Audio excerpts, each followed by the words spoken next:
नमस्कार मित्रांनो, चला तर आजच्या भयानक कथेला सुरुवात करूया। आज जी कथा मी तुम्हाला सांगणार आहे ती कथा ऐकून तुमच्या अंगावर शहारे येतील।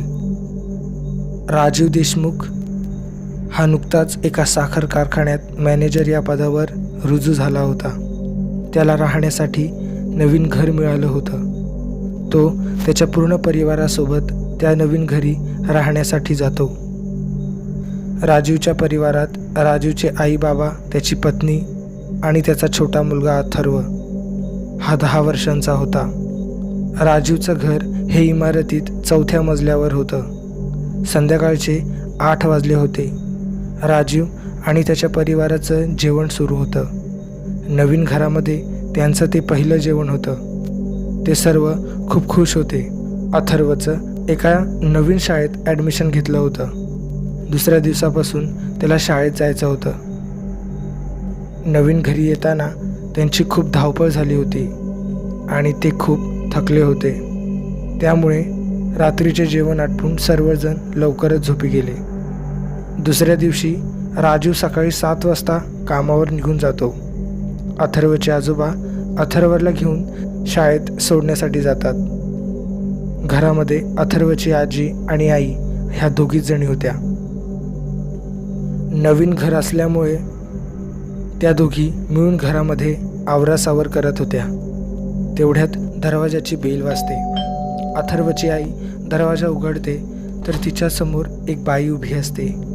ती म्हणते की माझं नाव सरिता आहे, मी 3ऱ्या मजल्यावर राहते।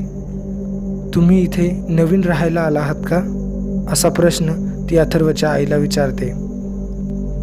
त्यावर अथर्वची आई म्हणते, हो। सरिता म्हणते, तुम्ही कोणीही 5व्या मजल्यावर जाऊ नका, तिकडे जायला बंदी आहे, आणि हो, तिथं कोणीही राहत नाही, एवढं सांगून सरिता तिथून निघून जाते।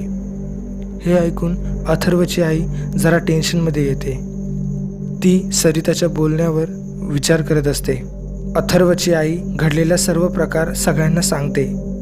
दुसऱ्या दिवशी रविवार होता, त्यानिमित्ताने सर्व घरी एकत्र होते।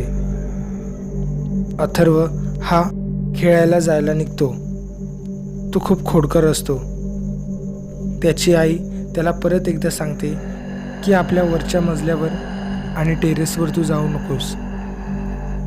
तो घरातून बाहेर निघतो।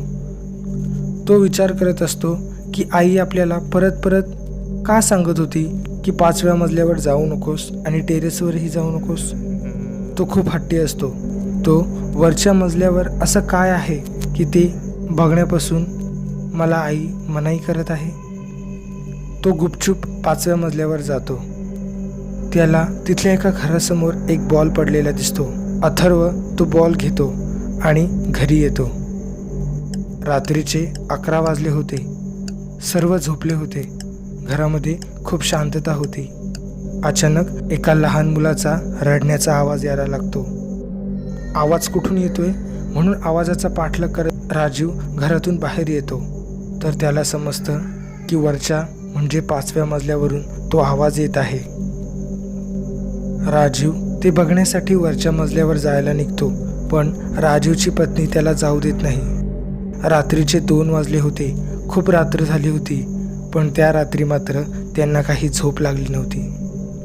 दुसऱ्या दिवशी नेहमीप्रमाणे राजीव कामावर जातो आणि अथर्वचे आजोबा अथर्वला शाळेत घेऊन जातात।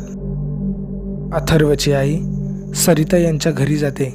रात्री घडलेला सर्व प्रकार ती सरिताला सांगते। हे ऐकून सरिता खूप घाबरते। ती त्यांना 5व्या मजल्यावरती 1 वर्षापूर्वीची घडलेली घटना सांगायला लागते। 5व्या मजल्यावर एक परिवार राहत होता। त्या परिवारावर मध्यरात्री 12च्या सुमारास दरोडेखोरांनी हल्ला केला होता आणि त्या हल्ल्यात त्या परिवारातील सर्वांचा खूप तडफडून मृत्यू झाला होता। त्या दरोडेखोरांनी त्या परिवारातल्या लहान मुलाला पण सोडलं नव्हतं। त्या दिवसापासूनच ह्या इमारतीत 5व्या मजल्यावर रडण्याचे किंवा ओरडण्याचे आवाज येत असतात। हे ऐकून अथर्वची आई खूप घाबरते। ती राजीवला संपूर्ण घटना सांगून ते घर बदलण्याचा हट्ट धरते। त्या दिवशी अथर्वची तब्येत खूप बिघडते। त्याला खूप ताप आलेला असतो. सरिताने जे काही सांगितलं होतं ते अथर्वच्या आईच्या मनामध्ये यायला लागतं.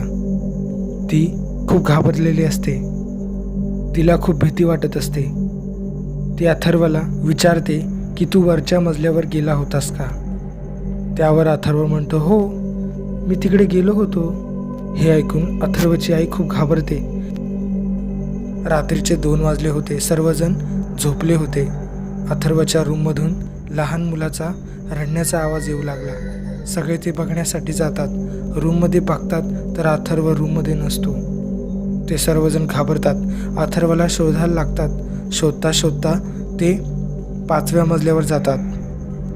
तिथे त्यांना अथर्वच्या रडण्याचा आवाज येत असतो. ते अथर्वला खूप शोधतात, आवाज देतात, पण तो काही त्यांना भेटत नाही. त्यांची नजर तिथल्या त्या घरामध्ये जाते. त्यांना ते बघून आश्चर्य होतं. अथर्व तिथल्या घरामध्ये रडताना त्यांना दिसतो. राजीव इमारतीतल्या लोकांना एकत्र करून त्या घराचा दरवाजा तोडून टाकतो आणि अथर्वला सुखरूप घरी घेऊन येतो. दुसऱ्याच दिवशी राजीव त्याच्या परिवाराला घेऊन तिथून निघून जातो.